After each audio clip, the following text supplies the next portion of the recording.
All right, welcome everybody. Thanks for joining me on today's webinar. I think we've got a good one for you. One of the things that I always think about uh, when we're talking about Lightroom, and I always talk about Lightroom anyway, because Lightroom is kind of the universal standard, what most people use. I had a couple of emails this week from people who just use like Bridge and Photoshop, and I know a few more people that use like On1 and some other solutions. I'm not going to say that Lightroom is the absolute best solution, but in my mind, it seems like that's what most people use. So that's what I kind of double down on, and really knowing it well and really knowing all the ins and outs of Lightroom. I can't say I know everything about it, but I do know a lot about it. But one of the things that kind of prompted this month's webinar is I was looking back at some of the newer features in Lightroom, and I was realizing how a lot of them are really going to come in handy for folks who do what we do. And so when I call this new-ish features in Lightroom, these weren't all included in the very last update back in December, but they've kind of been included, about the past 6 months or so, that you may or may not have uncovered them yet. And over that 6 months, and there's a couple in here I want to share with you that I've learned just talking to people, doing workshops, talking to people, and kind of exchanging Lightroom knowledge with other people in the field. There's a couple of things that I've noticed that people just don't know much about. And so there's at least one in here I want to share with you. It's been around for a while, but I think it bears pointing out so you know about it, because I think it really does make a big difference in how your finished photos look once you're done with your post-processing part. So with that said, if you don't know me, my name is Russell Graves. I'm coming to you live from the barn at Hackberry Farm, Dodge City, Texas. It's a beautiful day out today, but it's not going to last long. Some of the models are predicting we're going to get 6 to 8 inches of snow over the weekend. Temperatures are going to drop down into the single digits. So if you don't think Texas gets winter time, I'm here to tell you that we do.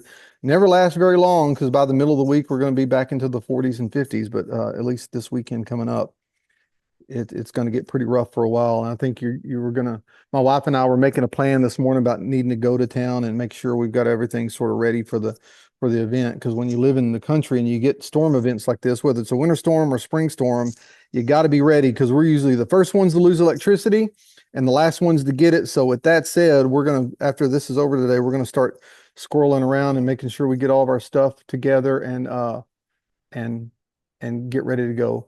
Let me pause just a second. I'm gonna make one change I think will be better for everybody to this. Sorry about that. I should have noticed this before. Well,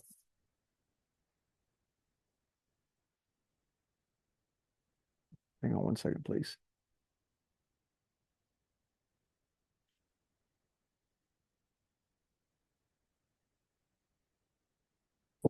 Okay, never mind. We're gonna go with it like it is. Too hard to change. Anyway, welcome to the webinar today. Uh, one more thing I want to tell you before I really get started in this is I've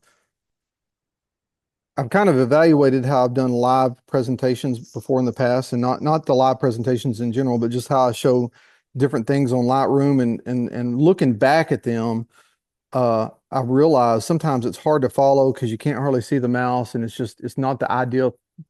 Zoom is not the ideal platform for trying to share some of this stuff. So in today's webinar, I'm not going to share live on how to get to these various tools and how to use them. Instead, I've done some screenshots that if you watch along, or you go back and look at the video, and you'll get the video after this is over sometime today.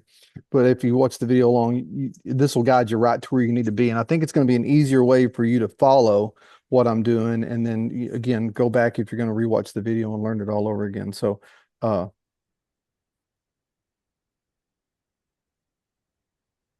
that said, here's the list, and I'll be upfront with you. This list is kind of curated based on what I thought. These aren't all the new features in Lightroom, because there's one in particular that you're going to see absent, and that's AI assisted culling. I don't feel like, and it's going to get better, and we all know it will, but I don't feel like at this point, when we're talking about using AI assisted culling in nature photography, I just don't think it's ready for prime time yet, because I've tried it, and I've tried a couple of different third party uh, culling options that they work really good if you've got a person standing in front of a studio background, and it's a pretty simple overall. There's not a lot of elements in the picture. It's a person in a background. those tend to work pretty good in that scenario. But for nature photography, like this morning, I shot a picture of a deer right out in my pasture, right here in the barn. This is the best blind there is. There's right outside the window. So I raised the window up, shot outside. And a picture like that with a deer, and you've got all the grass and the weeds up For around it, some reason, it's not and you, picking up the microphone. yeah, I don't know. And you've got all the and you've got all the uh you've got all the trees in the background and everything else. The AI assisted culling just doesn't work good. So that one's left off the list. But aside from that, I think there's some good ones in here that you'll learn from. And again, these are in no particular order. And the first one is the detect objects tool. This one's a fairly new one here.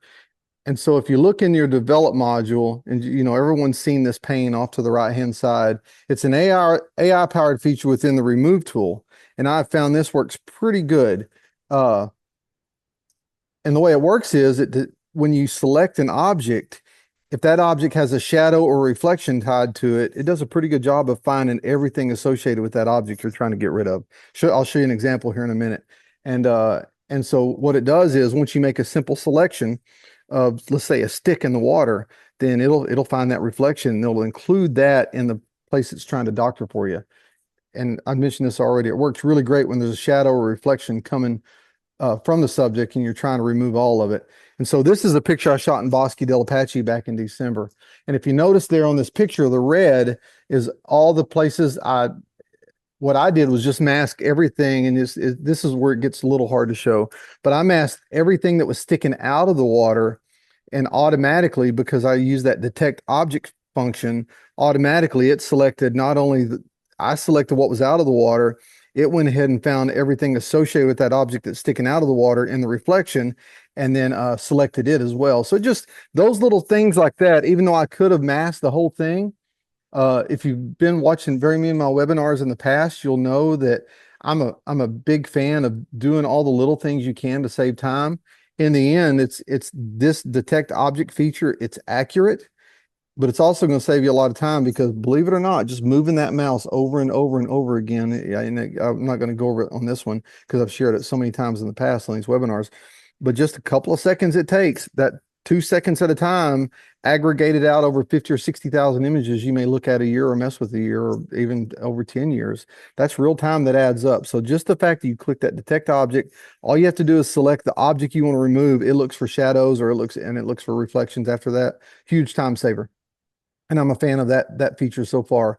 So again, here's what it looked like. So this bird, this sandhill crane standing here, all I did was on those objects, I selected what was sticking out of the water. It selected the rest. And then this was with a little bit of selection and one click. This is what it gave me right here. Just a really, really clean image that got rid of a couple of what I thought were distracting elements in the mix. So that's a pretty good one. By the way, as we go through this thing, if you have any questions, just feel free to leave them in the chat. And then at the end, when I ask for questions, we can all turn our mics on and we can ask away. And I'll be glad to spend as much time as I need to with everybody. This is another one. I never have used a lot of these landscape masks in the past. I'm kind of a stickler for an old way of doing things. I really believe that you can do a lot of things in the field to get the exposure as close as you can and really limit how much you have to do after the fact. But the truth is you can't always do that. And so sometimes these masks in Lightroom really come in handy. And so recently they've added snow to the landscape mask. You know, we've seen this in the past where they'd have sky selection or foreground selection and all that. Well, now snow is added and it's located in the mask tool, and you have to select landscape to activate. I'll show you what that looks like. So if you select the mask tool, you can see the number one there, and then number two, select landscape. And then it's going to give you another pop-up window once it does its thing. And then you can see it gives you some more selections now. You've got sky, mountains, vegetation, snow, artificial ground, or natural ground. So Lightroom, it does a pretty good job of, when you click snow, it's going to find the snow in the image and just highlight that. So you can just edit the snow if you want to. You can just edit the sky if you want to. You can just edit the mountains if you want to. You can do all this manually, and you've been able to do a lot of this by manually selecting the brush mask in Lightroom for a long, long time now. But again, I don't really feel like this is cheating.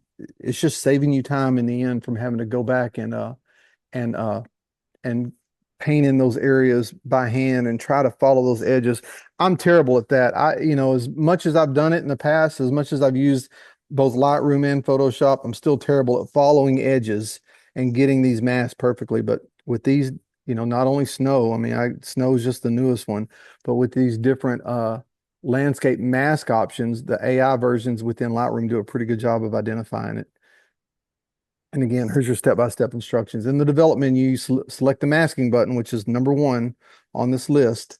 And then number 2, you select landscape, and then it's going to create a mask for you. And then from there, you'll get a list of items you can isolate and adjust. So if I click snow and I picked it, then once I hit create mask, it'll give me an adjustment panel where I can just make adjustments. I can make the snow wider, I can make it darker, I can change the exposure, I can do all kinds of things like you can to the global image, to the entire image. But when you isolate for just snow or one of these other elements, you can just adjust for just that one piece of it, and it doesn't change the rest of the image. It's really a good way to adjust images and without having to change the whole thing.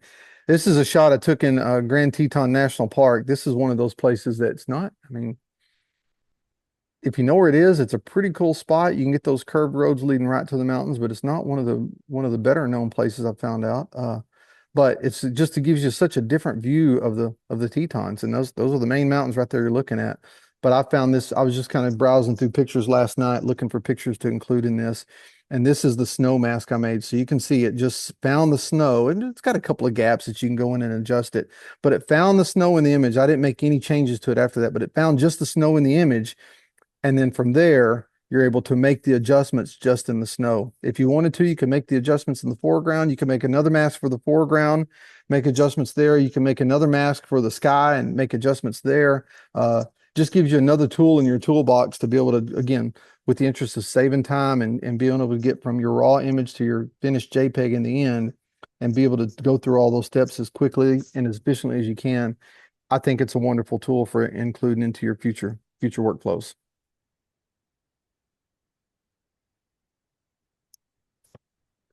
And I'm a really big fan. Well, let me back up and say this. I think in Lightroom, one of the least talked about functions of Lightroom is probably, in my mind, the most powerful. And the reason why I say it's the most powerful, I think it's because of how I work. Just recently, I surpassed 1 million images in my catalog.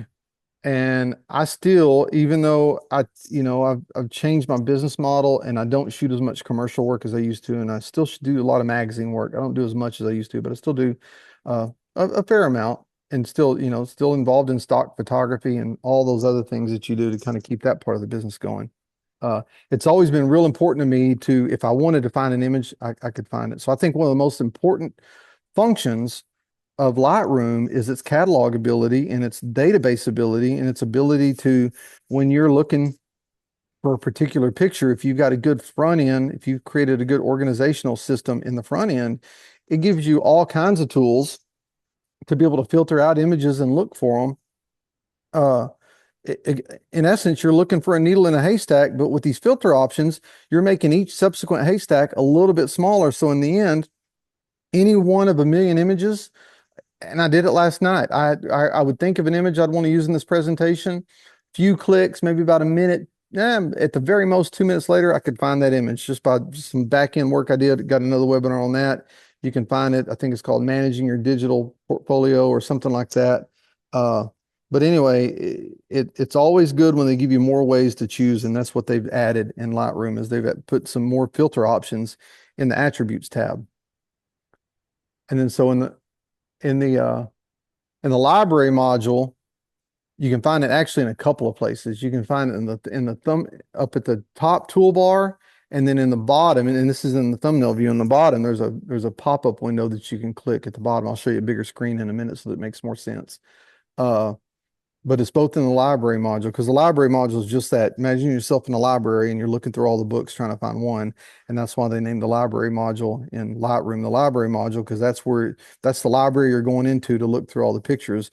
And this is kind of your card catalog, your Dewey Decimal System, if you will, of finding all your images. And it gives you a lot of different ways that you can mix and match the way you select your images. And then now we've got even more. And so now you can filter your photos by you can say, show me all the pictures in a stack. And so the way I would use that is in the past, whenever I shoot panorama shots, I'd always put the images in a stack, all the pieces of the panorama shot, I'd put them in a stack. And so now if I'm going back and looking for a particular panorama I want to look at again or redo, I can just go into a folder and say, show me all the pictures that are, I can go in my Smoky Mountains folder and say, show me all the pictures that are in a stack, and it'll show me all the images I have in a stack.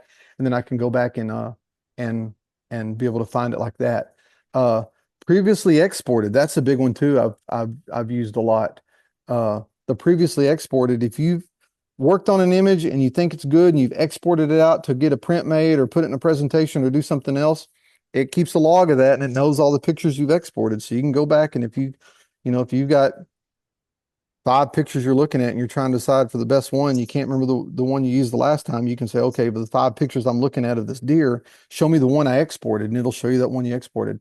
File types, that's always been in there. Dimensions has always been in there, but it's a good way to search. Aspect ratio, do it all the time. Typical way I use the aspect ratio, for example, is a lot of people will, the magazines I work with, they'll say we're looking for some cover contenders, and so I can go and select portrait mode. Just show me the pictures of this bobcat that are in portrait mode, and it helps me kind of sort it that way. And there's all kinds of other items that you can sort through there.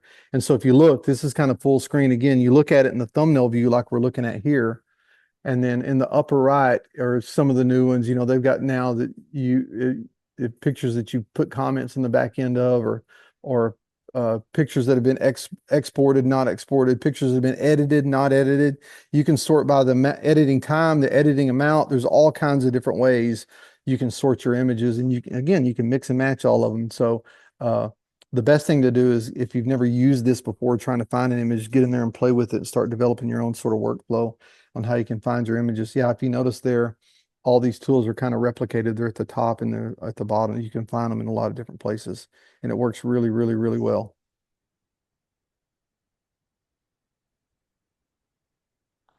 I don't use auto stack a lot, but I think it is important to look at, because depending on how you organize your pictures, I think auto stack is a good way of doing it. The only time I use auto stack is it gives you when you're using Lightroom, if you're stitching together, say 6 or 8 pictures into a panorama shot, it'll give you an option as you're getting ready to generate the panorama, you can auto stack those pictures when you're done. So in other words, it's going to take all those pieces of images it took to make the one panorama, and when you're done, it'll put the panorama on top, and it'll have the individual images it took to make that panorama stacked below them. And so it's a good way of just kind of cleaning up your desktop, and it's a good way of cleaning up your desktop and just being able to declutter it with all these different pieces of images. I don't know about y'all, but if I don't do it that way, if I don't stack those pieces of images, later on, if I happen to see them, I'll think, why did I keep that picture? Because it's just not very good, not realizing it's a piece of a panorama shot. And so I think that's why auto stack. You can just get all the pieces out of the way, see the picture you made in the end.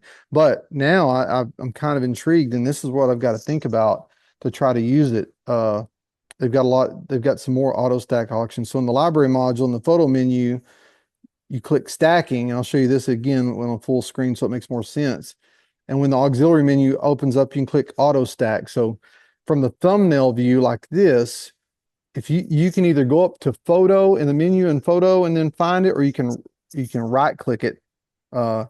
It's a control click in Mac, right click in PC. You can right click and it'll bring up the menu dialog, and then it'll give you 2 pieces. You can see it there. I've got it circled on the left. It'll give you the stacking option. And then when you go and you hit auto stack, you get one more dialog that comes up. And in that dialog, it'll give you a couple of different options that, again, I think are intriguing. You can stack by capture time. If you spend your time out shooting pictures of grandkids playing Little League soccer or Little League baseball or whatever else, this may be a valuable thing to do. Or if you shoot weddings, or if you shoot portraits or anything like that, it may be a really valuable way to sort of organize your images on the back end, to just compact them where they're not taking up as much space. In your thumbnail view, you can just stack them by capture time. Or I haven't tried this one much yet, but you can also stack by visual similarity. And the visual similarity part, I think, is going to be really valuable for wildlife photography, because one of the things that I do a lot when I'm when I'm out taking pictures of wildlife, uh, man, I just take a lot of pictures. And the reason I do that is for a couple of reasons. One is kind of tongue in cheek. I tell everybody we don't go out in the field with the intent of taking fewer pictures. We're all there to take pictures. So I take a lot of them. And really more than anything, especially when you have wildlife, I'll tend to take a lot of shots because you're trying to just have those pictures that are insurance against the animal blinking or even turning its head or flicking its ear, and you get a blurry ear, you get the eyes closed, or you get the eyes kind of half open that doesn't look good. And so by taking a lot of pictures, I kind of ensure that I'm going to get one with their eyes wide open and that look that you want to get. Now, with that said, I end up with a lot of pictures that look about the same. I don't miss, it's not, doesn't cost a lot of money to keep all those pictures. So if it fits all the criteria of what I think a good image is, if it's exposed well and the composition's good and the look is what I like for it to be, I'll typically keep those pictures. But one thing I've learned is when you do that, I may have 50 pictures of a mule deer that all look just the same. And so because of that, I think by using this stack by virtual similarity, I can kind of clean up my workspace and make it look a lot better. And instead of me having to look through 50, 100 pictures that almost look identical, it'll stack them for me. And that way, the only ones I'm seeing are kind of my keeper on top that I can just double click, undo the stack if I need to look at more later on. I think that's going to be a good tool right there for just helping you stay organized on the back end. Now, I've noticed I've got a couple of chats, or I've got a couple of chats in there. I'm going to get to those here in a little bit. So thank y'all for sending those questions in. Like anything else, the first iteration of a tool usually struggles a little bit. And I think, I don't know if it's good or bad. I hear people kind of, as we having these conversations when we're together in person, sometimes I hear these different conversations about, people, you got a group of people that don't want to be early adopters. They wait for the new camera to come out and they let everyone else kind of work the bugs out of it, and they'll get it later. And then you've got this another group that says, well, I want to go ahead and start it, get it so I can start using it, start learning it, and the company will work out the bugs. Well, I know at least to some degree in software fields, a lot of companies will release kind of a minimal viable product.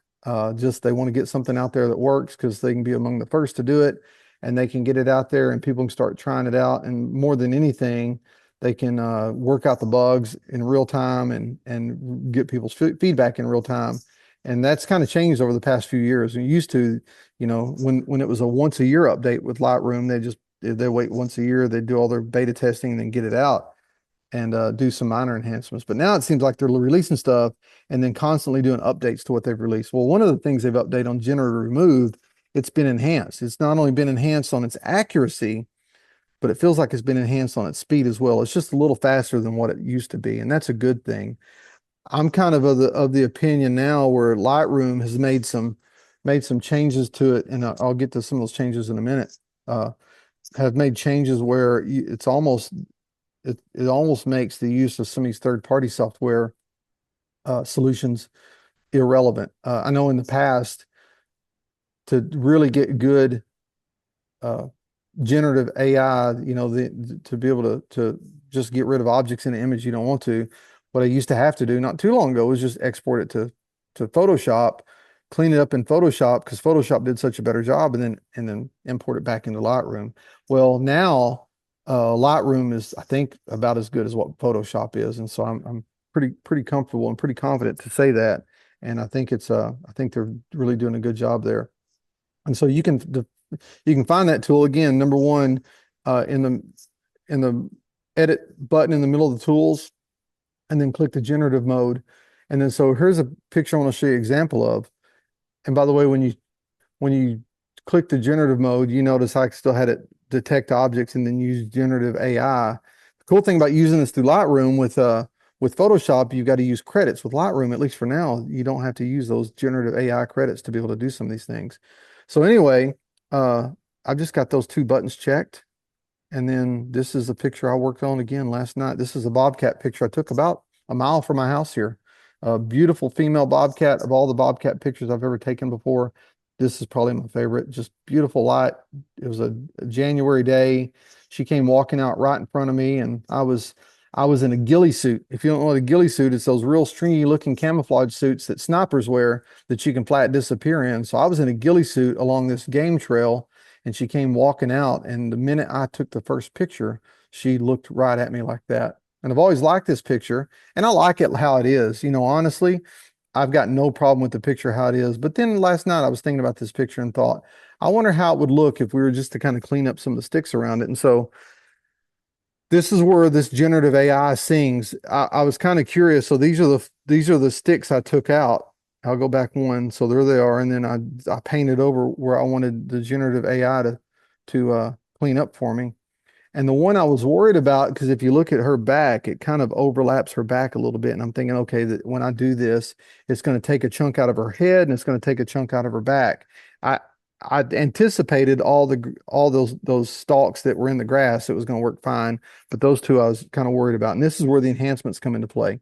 And so uh, when I told it to execute, get rid of those stalks, I mean, it's flawless. I mean, I looked at it really, really close and it's flawless. It looks good.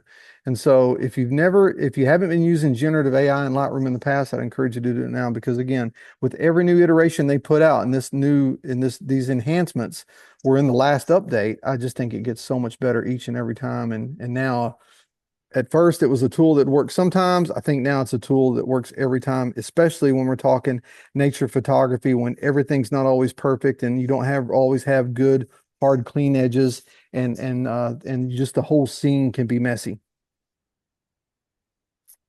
Here's one of those ones I talked about earlier that they've been in Lightroom for a while, but when I talk to people about them, I realize not everybody knows about these things. But I'm telling you, this is kind of a finishing touch you can add to pictures. I think really does uh, add a little punch to it, and they're color profiles. And then you find them in the develop module. And so if number one is the main tool that everyone knows, the edit menu. And once you click that, you get all the things down below it that show, change the exposure, change the blacks, the shadows, all that. We know what we're talking about. But right below in the edit menu, you'll see profile, and then you can change that color profile. It doesn't necessarily change your picture drastically, but this is always a good last step. Once you've done your own color corrections and it looks good to you and you're ready to export, I always kind of run it by one of these color profiles and see what it looks like in the end. My favorites, I've got two favorites that I use a lot: Adobe Landscape, and I use them on landscapes, and then Adobe Vivid. So usually Vivid I use for everything but non-landscapes. Sometimes Adobe Vivid is a little much, I'm going to be honest with you, but you can judge that on your own. But with Adobe Landscape, both of these color profiles, once you change them, it adds just a little bit of punch, a little bit of warmth to the images, and really does kind of gives that last little polish. I kind of imagine like those old shoe shiners. They'd be shining someone's shoes on a bench, and then very last thing they do is they'll pop that shoe with the towel. You're kind of popping that image with that towel, just saying, I'm done. This is as good as it's going to get. But those two color profiles work really good. If you're really adventurous, they've got a whole lot of other profiles in there you can try. You can add new profiles to it even. It just, again, to kind of do that last little finishing touch. It's how when I'm looking at pictures in black and white, and I've been increasingly doing more pictures in black and white because it's one of those, I don't naturally see the world in black and white, but there's some subjects I've been doing here lately that look really good in black and white. And that's just, I'll make the change in the profile, and just one click, it does it. And it's, again, saves a lot of time and does a lot of the heavy lifting and a lot of the thinking that I don't end up having to do in the end. So I would encourage you, check out those profiles when you get a chance. That picture right there, Caddo Lake, it was mostly like that was about 98% of how the swamps look when we were there back in November. But when I was done, the last little thing, changed it to Adobe Landscape on the profiles, gave it that little bit of punch, made those reds sing just a little bit more, and again, encourage you to use that. It works really, really good. This is where I'm getting into the point where I think third-party software is maybe becoming irrelevant, because the improved noise reduction, and what I mean by improved noise reduction is The accuracy of noise reduction has been improved, but more importantly, I think the speed of noise reduction. The first few iterations uh, of noise reduction when it came out in Lightroom, it would do a pretty good job, but it was so stinking slow. It was easier for me just to go and use a third-party software program to reduce the noise and then bring it back into Lightroom in the end. Uh, Even though taking those extra steps, and because I'd timed it before, because I time everything, but even taking those extra steps, exporting the picture into a third-party software, doing the fixes, reducing the noise, importing it back into Lightroom. A lot of times Lightroom was still going, trying to work on the first image. And so in the end, it just made more sense from a time standpoint to use a third-party software. But now they whatever they do in the back end that they do, and I'm not sure, not only has the quality of the noise reduction been improved, but the speed of it has been improved remarkably. I shot a picture this morning of a deer, like I'd mentioned earlier, out in the pasture here, and it was I shot it at, oh gosh, 6400 ISO, which I never do, just because I try to, tripod goes a long way to helping you steady the picture. And I wasn't shooting a tripod, but I had a bean bag on the windowsill that I was using to shoot the picture. But I also knowing I was going to do this and I want to try it out. And so 6400 ISO I shot it with a Canon R5, which has pretty good noise at high ISOs, but it's not the best. The newer versions are the newer uh, R5 Mark II is better.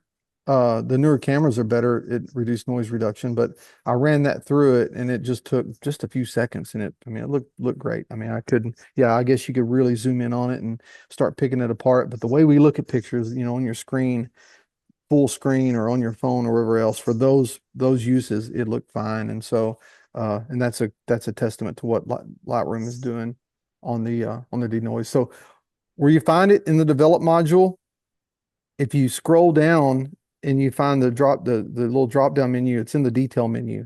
And then it's the very first one there, denoise. And it even gives you a slider. You can put how much denoise you want to do or how few. I hardly ever change that slider. I found out if you go to the extremes, if you put too much or too little, you're kind of defeating the purpose. I usually kind of default it to the middle and let the software decide. And I found out most of the time when I let the software decide, the software does a pretty good job of denoising it for me. And you're able just to extend your shooting day and be able to denoise those pictures within Lightroom, which, you extend your shooting day, you can shoot in lower and lower light circumstances. You bring it to Lightroom, you're just saving time by using it within the program and not having to take it out to another program in the end.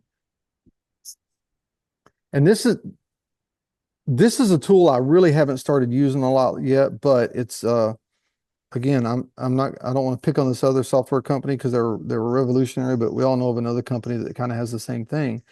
And in the past, if I had a picture I wanted to crop, well, the first thing I would do was take it out to a third-party software program, make it bigger, double the size of the picture and the pixels, and then come back and crop it. And I don't know if that's the right order to do things, but that's the right order that made the most sense for me, is to make the original picture bigger, crop it where I needed to, and then work on the crop version in the end. Well, now this is a new feature in Lightroom that came out. I don't think it came out in the last update, but the update before, super resolution. And it's in the same place as denoise is. And with super resolution, it's one click. All you got to do, one click, and it's going to double the size of an image. And so if your image is 5,300 pixels long, you click super resolution, it's going to be 10,600 pixels on the longest edge. Again, just gives you more versatility, I'm sorry. It also makes it more versatile is what I was trying to say. It gives it more versatility. And in the end, Adobe says it's good for, if you need a bigger image to make a bigger print, it's good for that. I looked through the Adobe literature, and it doesn't really say, what comes first, the chicken or the egg. It doesn't say, if you're going to crop a picture, you should super resolution first and crop it, or crop it first and then super res it. I'm not sure which one. So if y'all want to try that, it might be worth looking at. But I'm really interested in using this as time goes along. Again, for not only because it's built into the software, you're paying for it anyway, but it is a time saver to not have to export it out to a third-party software, then bring it back into the mix to look at it again. I actually did the super resolution with this picture. I cropped in on this one just a little bit to see what it's going to look like. I mean, visually, I can't tell any difference. This wasn't a huge crop, but still, I tried it out on this coyote picture right here. And then variable zoom. And I picked up on this one. This was kind of a late addition. I added this to the mix this morning because in the past, and I hadn't really paid attention it was there yet, but in the past, I remember if you wanted to zoom on a picture on the left-hand side in the navigator menu, when you're looking at a picture full screen, or not thumbnail view, but a bigger version of the picture, you'd have the navigator view over on the left, and I'll show you again in a minute kind of what I'm talking about when we show some examples. You could change the size and it gave it in ratios. You know, it gave it a 1-to-1 or 1-to-2, and those ratios never made any sense to me. I could sit there and think about it and figure it out, but I always liked the zooms in percentage. Well, then they added the zooms in percentage, 10%, 100%, 200% zoom or whatever, but you had to go over there and pick one. It didn't give you a chance to do variable zoom. Well, now they've added variable zoom to Lightroom. And if you look at the bottom in your toolbar, you can see it right there. There's a slider at the bottom. There's a couple of different ways that, like everything else in these software programs, there's a couple of different ways to do it. But again, this is when you're looking at a single picture on your screen and you're doing the edits to it. And then you can use that zoom slider to do variable zoom and just and kind of pre-visualize crops. You can zoom in on this one particular spot. It's not the cookie cutter 100%, 200%, 400% anymore. You can do everything in between. And I think that's, again, another good, valuable time-saving tool. And I mentioned this before, the old ways, you had to use the navigator pane on the left. And now you can add a zoom slider. It's located in the bottom of the toolbar. And then in the develop module, I'm going to show you next how this works. This isn't a live view. This is a video I recorded, so I'll play it a couple times. Now, when you're looking at a picture in the develop module, you can also hold down the shift button and get a tool for variable zooming that's right on the screen. You can keep your mouse over the picture without having to go down and find this slider at the bottom. And so this is a picture of a bighorn sheep I took about a year and a half ago. But as it plays, you'll see this tool pop up. Essentially what it is, it's like a magnifying glass that has an arrow on each side, is what it looks like. Oops, hang on, I went too far. There we go. There you can see the tool pop up. And now all I'm doing is dragging to the left or to the right to zoom in and out. And all you got to do is hold down, when you're in the develop module, hold down the shift key to be able to access that little tool like that. I think that tool's been available for a while in Photoshop, but I can't remember how long ago. It's fairly new in Lightroom. I can't remember how long ago it showed up. But again, just a tool that maybe helps your workflow a little more, helps you kind of do things a little more intuitive than having to go to the left side and just zoom in. Going to be valuable for just really critically looking at different parts of the image.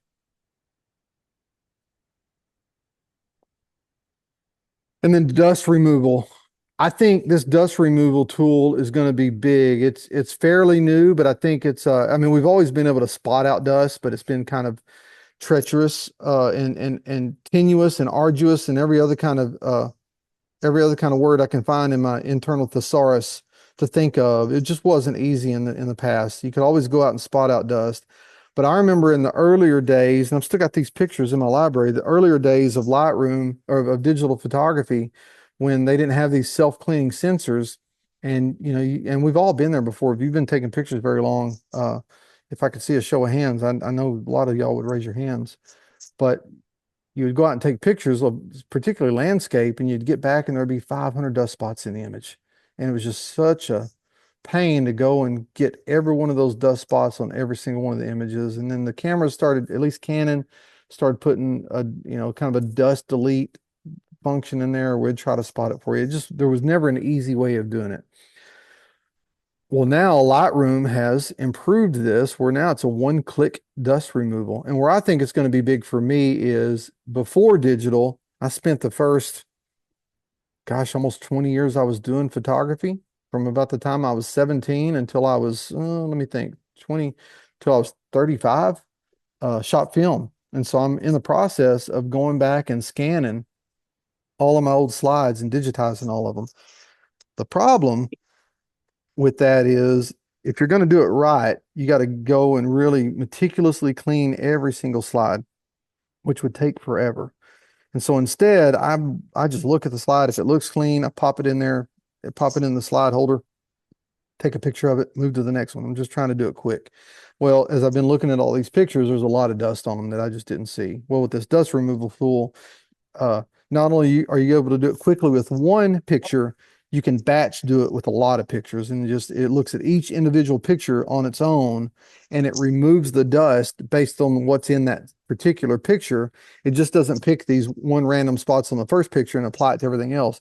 It actually looks at each individual picture and removes the dust from each individual picture. I haven't tried this in a big way yet, but I've tried it and just looking at individual pictures, and it's going to work great. And so where to find it in the develop module, you click the remove tool right in the middle. And those are the common tools that we all see. And then click to launch the remove tools once you click it. And then in the distraction removal drop down, you click and apply the dust selection. So where it says dust right there, you just click it, and then it's a one-click fix. So here's a picture that it's not a great picture, but it's a picture I took on a ranch out in West Texas of some clouds coming in. But anyway, it's just one of the first pictures I found last night that I was looking. But you can see all the red spots are dust spots on the sensor.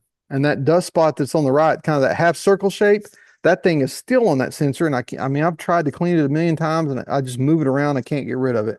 But I don't use that camera much anymore. But all these old pictures I had dust spots everywhere on them. And even some of the newer pictures I've had dust spots. And in the past, I'd have to go in and just click, click, click, click, click spots. And it was just such a menial task. I just hated doing it. Well, now, again, I'm going to go back. You just click that apply under the dust distraction removal. And in one click, that's how I removed these last night. Click that, and then all of a sudden, they're all gone with one click. It's amazing. Works good. Works so good. I'm not going to say it's 100% accurate because after I got to looking at the picture, I do notice one little dust spot. It's not really distracting, and probably if I didn't point out to you, you wouldn't see it, but there are still a couple more dust spots. But still, it's better to go and go back and refine one dust spot as opposed to having to refine 20 at one time. And so I think that's a really, really good tool to use. So with that said, let me jump into oh, we got a lot of questions, man. I hope I can answer all these. Let's see. Okay, someone said no mic, no camera, listen. Oh, great. And then, hey, Linda from New Mexico. Hope you're doing well. Stock up on Pop-Tarts. That's a good idea. Marcia says previously exported doesn't show on the illustration. I'll have to go back and look at that. And then Elaine asks, does the generative remove work if the grasses cross the animal's body? If it's a pretty simple part of the body, Elaine, I found it does work. Like if it's just kind of the main part of its body, it's crossing the ribs, it works pretty good. Where it gets a little tricky, and it's getting better each and every time, where it may cross his face or its eye. And again, it's getting better each and every time. I've had some where it works really good. I've had some where it doesn't work as good. And then Marcia says adaptive color has been improved. It has been improved. Now I didn't even mention that and the reason why I didn't mention it, Marcia, is because I'm not even sure I understand exactly how adaptive color works and all the ways that it works. And then Ron, that's the same, it kind of goes to that. Maybe that's the one we do in the future, is a webinar we do in the future is on adaptive color. That'll give me a chance to learn more about that. I've seen it and I've looked at it a lot, and I just don't know a whole lot about it. It adjusts the blacks and the whites and the colors. So that's what it does. Okay. All right. Yeah, like I said, I'll go look at that. And then Bob says, note that you can add profiles to the drop-down list. I've added black and white through on my black and white favorite profile. Yeah, I'd kind of alluded to that. I didn't really go into a lot of specificity on that, Bob, but yeah, on So you've got certain profiles that are built in already to Lightroom, but you can add different profiles if you want to. You can make your own profiles and add it to it if you want to. Again, all it is kind of a one-click stop to kind of add a finishing touch on those pictures in the end. Uh, yeah, thanks, Marcia, for saying that. I think, like I said, instead of people trying to follow me along, that was me looking back at my own videos and realizing it's hard to see when you're trying to do these on the screen because it's easy for me. I've got a big screen I can follow as I'm doing these webinars, but one of the things that I don't know is what size screen is everybody else using on the end. So I think just cutting out, using the kind of step by step like I did, the screenshots, I think is a better way of doing it. Uh, And Lynn says the best order for, oh, Sheila put a link in there. Oh, the best order for, that's what I was talking about earlier. The best way to edit, whether it's, that's where I was talking about, whether it's better to super res it first and then crop it or crop it and then super resolution. That's a video I guess she popped in there on, says the best order. Again, I looked in Lightroom's, last night I looked in Lightroom's, what the order they suggested, and maybe I didn't dig deep enough, but I couldn't find, will the dust tool remove bugs? Elaine, I don't know that. And I'm guessing, I'm trying to think of the scenario where there'd be bugs. Maybe it's like a moose or a bear in a field in Alaska in the summertime where there's a lot of bugs up there around it. I don't know. I don't know if it will or not. That's, maybe I go and find a picture and try that out on that. Donna, thanks for joining. She says, as a new photographer, has been very helpful. And then Susan says, thank you, Russell. Got to go. Oh, I guess you're already gone, Susan, but thank you there. Linda asked, when will you be teaching beginning Lightroom and the advanced Lightroom course? I don't know, Linda. I mean, that's something I've done in the past on the farm here, but yeah, maybe I'll look at that and just maybe do a series of maybe so we can do some Zoom type presentations where we could be accessed. So I'll stay on me about that. I'll figure something out. Okay, and then Chip says, according to the order of AI edits operation for Lightroom, super resolution should be performed before cropping. Yeah, that's intuitive. That's what I thought too. I think you make it bigger first, then you crop it later. I think it'll give you more to work with. And I think, oh, let's see. Thank you, Saskia. I think Saskia. I think that's how you pronounce that. Thank you for that. Thanks, Chip, for the comment. I'm going to stop. Well, let me go through this a couple times. I'll stop sharing. If anybody has any questions, I'll pop the screen back up where I can see everybody again. Stay in touch. Russell at hackberryfarmtexas.com. Always love talking photography with everybody. You're always welcome. Just know sometimes I'm slow. It takes me a day or two to get back with people sometimes because I've got my plate full most of the time, but I always will respond. Just bear with me on that. But feel free to stay in touch. And I think that's my last one there. So I'm going to stop sharing at that point and then hang around if there's any other questions or if you want to jump on now. Oh, thanks, Dodie. Hope to see you soon too. Appreciate everybody's comments on that. So thank y'all for joining me. If anybody else has any questions or comments or anything else, I'll be glad to hang around for a while. Hey, Elaine, I just saw you. Hadn't seen you it's been a minute since I've seen you. Great job, Russell, as always. Well, thank y'all. I really appreciate it. Appreciate everything everybody does for me and hopefully you find these little educational sessions of value and always look forward to seeing everybody. And we're back on the regular webinar schedule again. So plan on at least once a month. I'll have some kind of schedule. And as always, I use not only the brains I have, but all that I can borrow. So if you have any suggestions on webinars, feel free to send me an email and I'll figure out a way to kind of put them in the mix and teach you what you want to know. A lot of times it's just me coming up with ideas on what I think will be valuable and something I can teach people without being too heavy-handed. I learned this a long time ago about photography. And I like playing the guitar, but I have zero aspirations about being a professional musician. And so because of that, I know you can go on YouTube and find all kinds of complicated videos about music theory and all that, and I have zero interest in those things. I just want to know how to play the guitar and sing a song along with it.